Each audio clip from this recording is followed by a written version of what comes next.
What's up and good morning. It is Friday. So hope everybody's looking forward to the weekend. I mean, who doesn't look forward to the weekend unless you have to work on the weekend, and then that's maybe not something you look forward to. Man, we hope that you're having a great week. We hope that your 21 days of prayer and fasting has been off to a great start. And let me just encourage you, if you missed a day, maybe you missed a devotional time, maybe you broke your media fast like I did the other day when all the news broke with the storming of the Capitol. I broke my fast. I downloaded my Twitter app. Again, even hopped on Facebook for a hot minute, which that was a hot mess. So we won't even go there today. We kind of had to track things on Twitter for a little while. Chaos. But that's kind of the world that we are living in. And the good news for us as followers of Jesus is that our mission remains the same. We embody the power and the presence of God in a broken world. It doesn't matter if we're living in the good old United States of America, or if we were living in South Africa or South America or Southeast Asia, our mission would remain the same. We embody the power and the presence of Jesus in this broken world. And if you were reading along in our 21-day fast reading plan on YouVersion, that's kind of the heart of what God was speaking through the prophet Isaiah. I love Isaiah 58, one of the most beautiful chapters in the Bible. But the people of God had been fasting, and God kind of called them out. They were getting kind of arrogant, like, God, why aren't you being faithful? Why aren't you blessing us? You know, we're fasting, we're praying, we're doing all these things, and God answers. You know, they challenged God, and He responded. And Isaiah's message to the people is a good reminder to us that it's so easy for our spiritual disciplines, our religious routines to become empty signifiers. Like we're doing it, and it's kind of like we're doing our part. God, where are you at? You need to uphold your end of the bargain. We prayed, we went to church, we put something in the offering plate.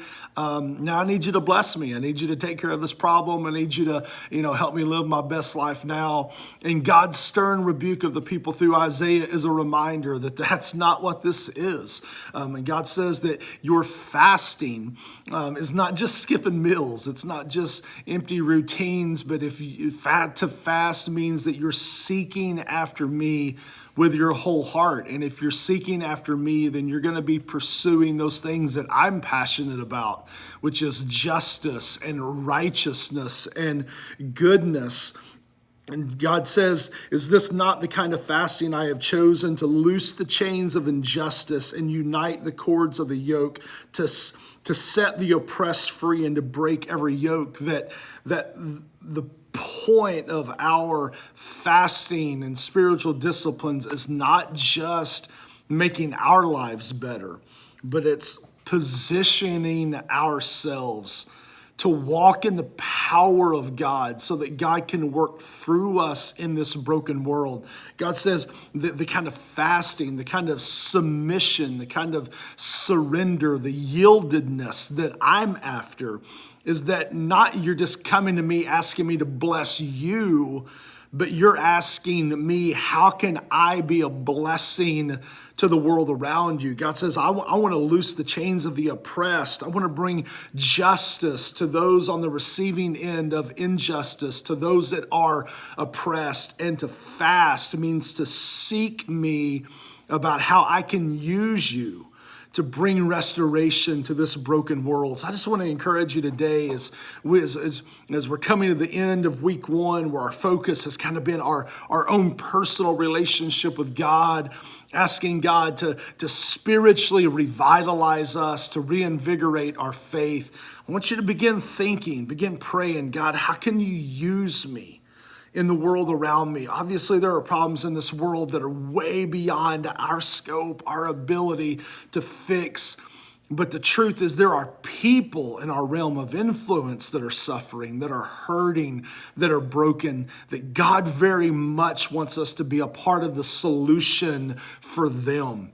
So as we kind of pivot from this week one of asking God to revitalize us personally, and we start looking outwardly to those around us, to our community, to our church. Begin to ask God, who around me is suffering? Who's hurting? What need can I meet? Who can I be praying for? Who can I encourage? Who can I bless? Because God says that's the kind of fasting that I'm after, that you set your eyes on those around you, and you begin to look and you begin to think and you begin to pray, how can God use me to bring healing and justice to this broken world around me? Man, we love you guys. We hope that you have an incredible weekend.